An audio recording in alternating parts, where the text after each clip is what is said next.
이런 정부가 저질러 놓고 피해는 고스란히 국민 몫입니다. 고작 정부의 대책은 모니터링을 강화하겠다는 것입니다. 대책이 없다는 말과 같습니다. 이대로 가면 한국의 경제 성장이 1%대로 떨어질 것이라는 우려도 있습니다.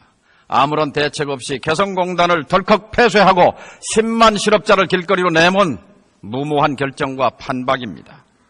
사드를 둘러싸고 벌어지는 미중 간의 힘겨루기와 갈등은 우리 역사의 비극적인 한 장면을 떠올리게 합니다. 123년 전 1894년 피폐한 삶과 부패한 정부에 맞서 일어섰던 통학 농민군을 진압하기 위해서 무능한 정부는 청나라 군대를 불러들였습니다. 그러자 일본은 자기들도 들어올 권리가 있다면서 한반도에 일본 군대를 파병했고 청일전쟁이 불붙었습니다. 청일전쟁은 오늘 비극적인 분단의 뿌리입니다. 국민의 개혁 요구를 외면하고 외세 군대를 끌어들여 잔인하게 진압한 뒤 결국 식민지로 전락했고 식민지에서 해방되는 과정에 분단의 나락으로 떨어졌습니다. 한반도의 지정학적 위치는 외세를 어떻게 적절하게 제어하느냐가 운명을 결정해왔습니다. 어느 한쪽을 일방적으로 편드는 것은 어리석은 일입니다. 동학군에 대한 두려움으로 청나라를 불러들인 발상과 북한 핵에 대한 두려움으로 사드 배치를 요구한 발상은 궤도를 같이 합니다. 강대국에 둘러싸인 분단국의 지도자라면 이 같은 역사적인 안목을 갖고 국가를 관리해야 하건만 지난 9년 이명박 박근혜 정부에서는 주체적 자주적인 통치권은 존재하지 않았습니다. 내 문제를 내가 해결하겠다는 주체적 의지와 능력을 상실할 때 결과는 항상 비극적이었습니다. 국방부 장관에게 짧게 묻겠습니다.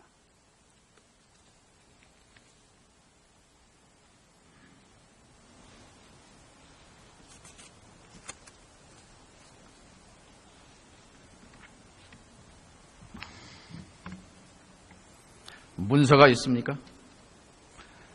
사드 배치는 주한미군 사령관의 요청에 의하여 우리 한국 정부가 한미 상호 방위 조약과 주한미군 지휘협정에 근거해서 결정한 것입니다. 그리고 한미 공동 실무단을 운용해서 배치 부지의 가용성을 평가하고 거기에 따른 후속 조치라는 그런 관련 문서들을 가지고 있습니다. 서면은 없고 구두 합의만 있는 겁니까?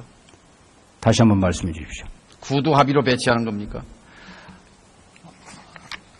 이것은 그 주한미군이 한반도에 전력을 전개할 때 이미 상호방위조약 4조에 의해서 그 권리를 우리 정부는 허여했고 미 합중국은 수락한 그 근거에 의해서 지금도 사드의 여러 많은 무기 체계들이 그렇게 진행되고 있습니다. 부동산 하나를 거래할 때도 문서가 몇 장인데 한반도의 운명을 좌우할 결정을 구두 합의로 문서 한 장 없다는 것은 국익에 대한 배반입니다. 직무유기입니다. 유럽에서 미국이 MD를 배치할 때 체코나 폴란드 다 미국과 합의하고 조약을 맺고 의회 비준 절차를 거쳤습니다. 우리도 주권 국가라면 당연히 국민의 대표인 국회의 동의를 받는 것이 맞다고 생각합니다. 성주 사드 레이더와 그리고 일본 아오모리현 레이더, 교토현의 레이더는 서로 연결됩니까? 연결되지 않습니다. 제가 한 가지만 더 답변을 드리면 유럽에 배치한 미국의 미사일 방어 자산은 그것이 조약으로 체결된 것이 있는데 그것은 이 나토의 동방에 있는 나라들은 자기 나라를 지키기 위해서가 아니고 유럽 전체를 지키기 위한 그러한 전략 자산인 것입니다. 그렇기 때문에 그 나라들이 조약 체결을 통해서 그렇게 한 것이고 우리나라의 경우는 한미 관계가 동맹 관계에 있기 때문에 지금 제가 답변 드린 그와 같은 법적 근거에 의해서 이루어졌다 하는 점을 말씀드립니다. 한일 군사정보보호협정은 왜 맺었습니까? 한일 군사정보보호협정은 점증하는 북한의 핵미사일 위협에 대응해서 우리가 일본과의 정보 공유가 필요하기 때문에 맺은 것입니다. 장관은 정직하지 않습니다. 주한미군 사령관은 미국 의회에서 MD는 3단계로 배치된다. 1단계는 패트리어트 미사일을 설치하는 것이고 2단계는 한미일 정보체계를 통합하는 것이고 3단계는 사드를 배치하는 것이다. 이렇게 증언했습니다. 미군 사령관은 미국 의회에서 정직하게 보고하는데 한국의 국방부 장관은 국회에서 거짓말로 일관합니다. 자, 총리와 외교부 장관은 사드를 배치하면 하더라도 중국의 경제 보복은 없을 것이라고 밥 먹듯이 말해왔습니다. 거짓말이었지 않습니까? 대통령 박근혜 파면도 그 뿌리에는 거짓말이 있습니다. 정부는 정직해야 합니다. 자, 들어가셔도 좋습니다.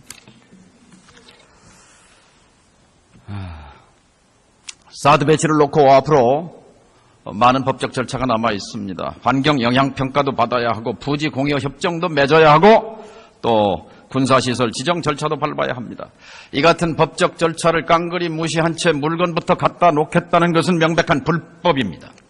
더구나 미사일 따로 발사대 따로 레이더 따로 건건이 들여올 때마다 뉴스거리로 만드는 것은 뭔가 정치적 의도가 있다고 합리적 의심을 품을 수밖에 없습니다. 사드는 수송기로 하루면 옮겨올 수 있는 장비입니다. 배치 몇 달 전부터 창고에 갖다 놔야 할 이유가 어디에 있습니까? 우리는 미국에게도 말해야 합니다.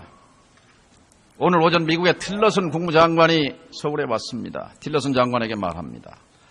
미국에게 한국이 소중한 동맹국이라면 군 통수권자가 있을 때 해야지 유고 상태에서 밀어붙이는 것은 주권 국가에 대한 대접이 아닙니다.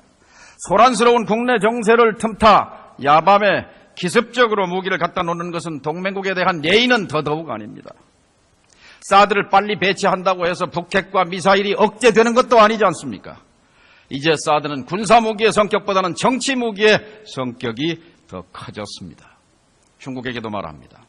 중국의 각종 무역 보복 조치는 자유무역의 수호자가 되겠다고 한 시진핑 주석의 약속과 어긋납니다. 중국의 보복은 국내에서 반중 감정을 일으켜 미래지향적인 한중 관계를 어렵게 할 것입니다. 사드는 북핵과 미사일 때문에 들여온다고 합니다. 그렇다면 근본 문제인 북핵 문제를 푸는 실마리를 찾아야 합니다. 한국이 나서야 합니다. 북핵 문제 해법을 마련하면 사드 문제 출구를 찾을 수 있을 것 아닙니까? 외교를 시작해야 합니다. 외교가 경제고 안보가 일자리며 평화가 복지입니다. 외교적 해법은 세 가지가 있습니다. 첫째, 우선적으로 압력을 빼야 합니다. 한반도를 둘러싸고 높아진 미중 간의 갈등 압력을 빼내기 위해서 남북한 간의 숨구멍부터 열어야 합니다. 남북 간 접촉과 대화를 재개해야 합니다. 그러면 압력은 내려갈 것입니다. 둘째, 미중 간 전략 경쟁 소용돌이 속에서 양자태기를 최대한 피해야 합니다. 미국과 중국이 세력 전쟁을 벌이고 있는 혼돈의 시기에 어느 한쪽에 편승하는 것은 정치적, 경제적 대가를 키우는 일일 뿐입니다. 따라서 외교에 총력을 기울여 한반도가 미중 간의 각축장이 되지 않도록 해야 합니다. 외교를 포기하면 끝자락에는 남는 것은 전쟁과 파멸밖에 없습니다. 셋째, 주체적으로 북핵 문제 해결의 틀을 만들어야 합니다. 한국은 구한말 조선 같은 약소국이 아니지 않습니까? 우선 핵 문제 해결의 3원칙을 다시 세워야 합니다. 첫째, 어떤 경우에도 북한 핵은 용납할 수 없다는 북핵 불용의 원칙. 둘째, 어떤 경우에도 한반도에서 전쟁은 안 된다는 전쟁 불용의 원칙. 그리고 또 하나, 끈질긴 대화를 통해서 문제를 해결하겠다는 평화적 해법의 원칙을 튼튼한 기둥으로 다시 세워야 합니다. 이 세 기둥 위에 우선적으로 미국과 중국, 남한과 북한을 테이블에 앉히는 4자 대화의 틀을 만들어야 합니다. 그 다음 단계로 지난 9년 동안 실종된 6자 회담을 복원시켜야 합니다. 제재에만 매달리고 외교를 포기한 결과가 어떻게 됐는지 오늘의 현실이 웅변합니다. 이명박 박근혜 정부가 6자 회담을 팽개친 결과 오늘의 외교 안보적 재앙을 참사를 초래한 것입니다. 유엔 안보리 역사상 가장 강력한 제재라고 하는 대북 제재 결의안에도 북한 핵 문제는 2005년 9월 19일 베이징 6자 회담 북핵 포기 합의로 돌아가야 한다고 밝히고 있습니다. 저는 당시 6자 회담을 지휘했던 NSC 국가안보회의 위원장이었습니다. 서로 등지고 돌아앉은 미국과 북한을 끌어당겨서 6자 회담 테이블에 앉히고 협상을 타결시킨 9.19 북핵 포기 선언 합의는 지난 100년 한국 외교사에서 우리가 주도적으로 노력해서 우리의 문제를 해법을 마련한 한국 외교의 금자탑이었습니다. 6자 회담을 살려내는 것은 우리 외교를 살리는 것이고 우리 민족을 살려내는 것입니다. 새로 들어설 차기 정부에서는 최우선적으로 외교를 작동해 신육자 회담을 성사시켜야 합니다. 이것이 우리 자손들에게 우리가 해야 할 급선무입니다. 자부심을 갖고 육자 회담을 살려내는 일에 나서야 합니다. 이제 과도 정부에 고합니다. 국무위원 여러분은 정당성이 미흡한 과도 정부에 선출되지 않은 권력입니다. 비선출 권력입니다. 비선출 권력이 선출된 권력처럼 행동해서는 안 됩니다. 중요한 의사결정은 국회에 맡겨야 합니다. 새로운 일을 벌려서도 안 되고 갈등을 일으켜서도 안 됩니다. 이것은 국민의 의사가 요구하는 바입니다. 경청해 주셔서 감사합니다.